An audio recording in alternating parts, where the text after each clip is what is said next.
Fairytale is back, and if I'm being honest, not really a lot happened in this chapter.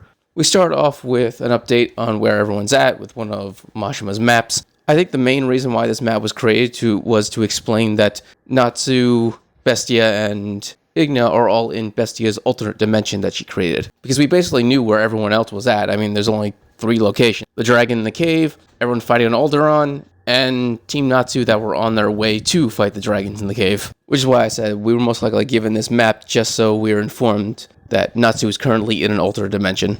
Also, something I found weird about this map, so every individual is given a little symbol to represent who they are. Obviously, the Fairytale team are represented with Fairytale, the Fairs team is represented by their demon logo, and the dragons are all represented by Igna's symbol, the sun. The only issue is Alderaan is also represented by that symbol, and Alderaan is not an ally of Igna, nor is he his underling, so the fact that he was given a sun symbol is kind of weird. I mean, I guess it's supposed to be like all dragons are the sun, but no, that's Igna's symbol. That's why he has it on his chest, so it doesn't make sense why Alderaan also has it. So the chapter starts off with Natsu in the alternate dimension, and he immediately attacks Igna. Like, doesn't even hesitate. Igna just blocks the attack, says, yeah, I'm not going to fight you right now. In fact, I'm going to kill off everyone else and destroy the world, and then I'll kill you. Yeah, Natsu has no interest in waiting for any of that crap. He's like, you know, you're right here, I'm right here, let's fight. But like I said, Igna has no interest in that, and so he orders Bestia to create this binding from flames that Natsu apparently cannot eat. And we learn something pretty interesting about Bestia. The woman is very serious, and not in a you gotta follow the rules system or I will discipline you kind of serious. It's more like a mother dealing with children kind of serious. Because throughout this entire chapter, she's just exasperated by the antics of Natsu, and she barely interacts with him. Igna then creates a bunch of flame mirrors where he shows off what's happening across the continent. People being turned into dragons, his allies being turned into dragons, everyone fighting against the demons on Alderaan's back. Once again, he's doing this to make Natsu suffer in despair before he kills him. So he just leaves him all these mirrors to watch the fate of his friends, and then he just leaves. After Igna leaves, Natsu's like, great, now where am I? And he looks at the flames, and he thinks about it for a second, and he remembers, wait, there was a trick to eating God-slaying flames, so there must be a trick to eating these. And apparently he figures it out pretty quickly, and he actually starts to eat Bestia's flames. It's hard, he says, it's very chewy, but he is able to eat her flame, so eventually he's going to be able to escape. It's just going to take time. Bestia, once again acting like a very strict mother, is disturbed by this and is yelling at him to stop. While eating, of course, Natsu has to watch everything that's happening, and he actually asks, what is that black goo coming off of Alderaan?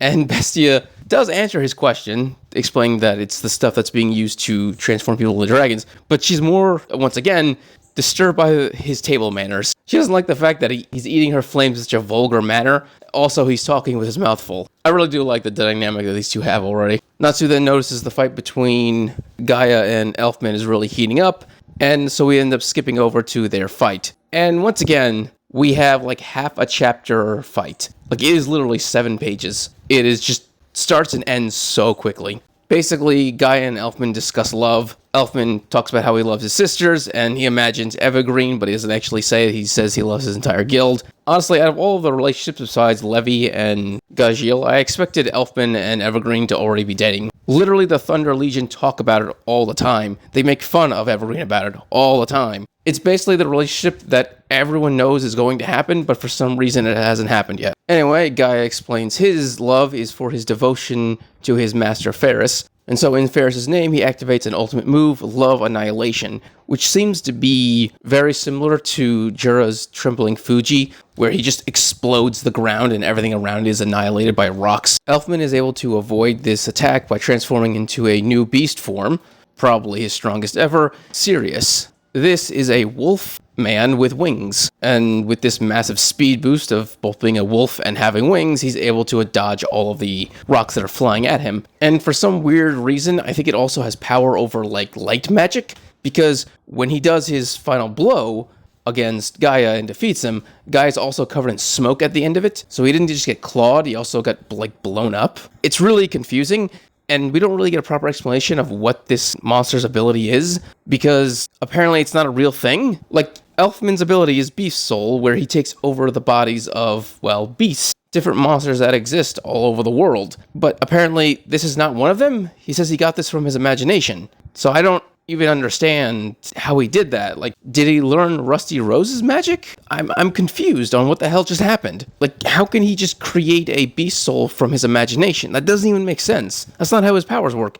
This has to be Rusty Rose's magic, right? Like, can someone explain this to me? Because I am confused right now. And once again, we're not going to get a proper explanation for this because the fight's over. That's it. So are we just going to move on? What? How does that make sense? Okay, I guess we'll just have to go with that. Anyway, the chapter ends off with a joke where Natsu is gloating to Bestia about how their guy wasn't strong enough. And Bestia is obviously thinking to herself, well, that wasn't one of our guys. Alright, if you enjoyed this video, subscribe, give a thumbs up so you enjoy more Fairy Tail and other things. Thank you and have a great day.